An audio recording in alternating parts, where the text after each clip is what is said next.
Watch any old Frankenstein film and you're sure to spot one of these buzzing away in the background, a Jacob's ladder. There's probably thousands of Jacob's ladders on YouTube, but in this video my aim is to demonstrate both how they work and how a small one like this can be made simply, cheaply and safely. I'll say right from the get-go, I'm going to be working with high voltage in this video, and if you've no experience with this or you don't feel confident working with high voltage circuits, please don't attempt this yourself. If you do decide to build one, please be safe and take note of some of the safety precautions mentioned throughout this video. A Jacob's ladder is, in the most basic sense, an electrical arc generator, which works by creating a high voltage spark between two electrodes.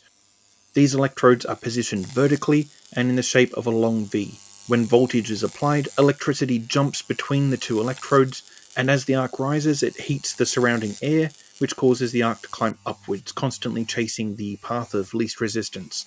Hence the name ladder, because the arcs continuously climb and jump from one point to the next on our electrode ladder. The key requirement for this to work is voltage. The higher the voltage, the stronger the electric field between these two electrodes.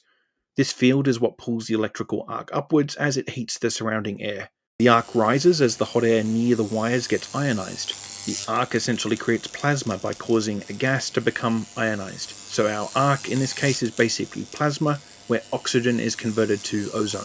The arc will travel all the way to the top, where the wires should then have a sharp outward bend in them, which will help to pull the arc apart to the point where it extinguishes itself, allowing the whole process to start again at the bottom of the V. Now, the distance between the two wires is another critical consideration and is determined by the voltage supply. If you space the wires too close, the arc won't form properly.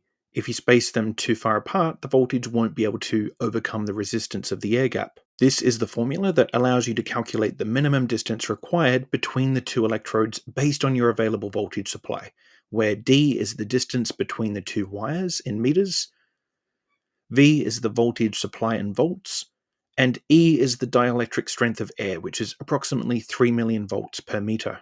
Now, for this project, I'll be using a neon light transformer. It takes 240 volts AC from my wall outlet, and the transformer will output around 7,500 volts and 30 milliamps. Some transformers may have a dedicated grounding point where a ground wire can be run from the transformer itself to ground, and some may also include voltage surge protection on the input wires. Now, let's calculate the minimum gap distance using that formula, where the distance in meters equals our 7,500 volt power supply divided by E. So in this case, we know the minimum gap should be around 0.0025 meters, which is 2.5 millimeters. Now, 2.5 millimeters is the minimum gap in this case, but in practice, we can start that gap distance a little bit bigger.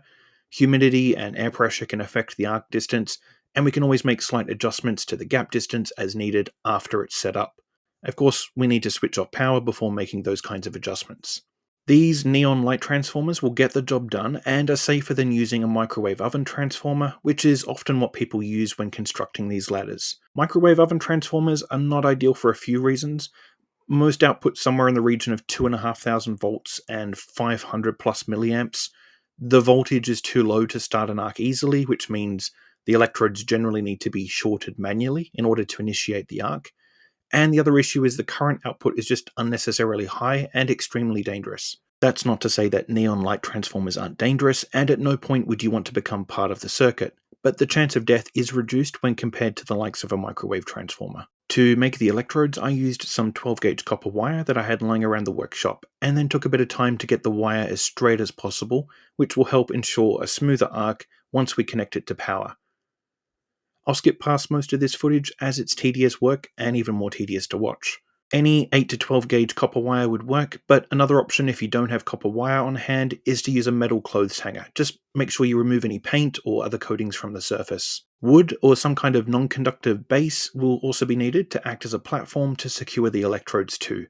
And on that point, we need a method for securing the electrodes to the output wires from the transformer. In my case, I soldered some copper terminal lugs to the electrodes, which I then secured to the base by drilling some holes and using a couple of heavy-duty bolts with a washer and nut to lock everything into place. You should take some time to make sure these are well secured and that your base is stable. It needs to be rigid enough that it won't easily fall over or move in such a way that it creates a hazard after it's turned on.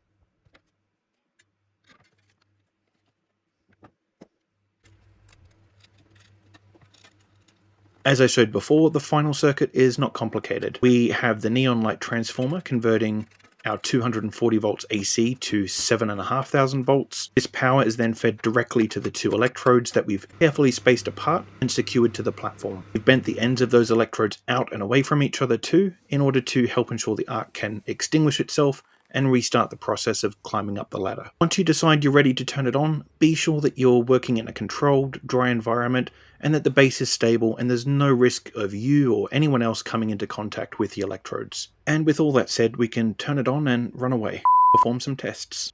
You may find that you need to make some adjustments to the gap distance, but I'll repeat my earlier warning and say that you should not be getting close to the ladder while it's powered on.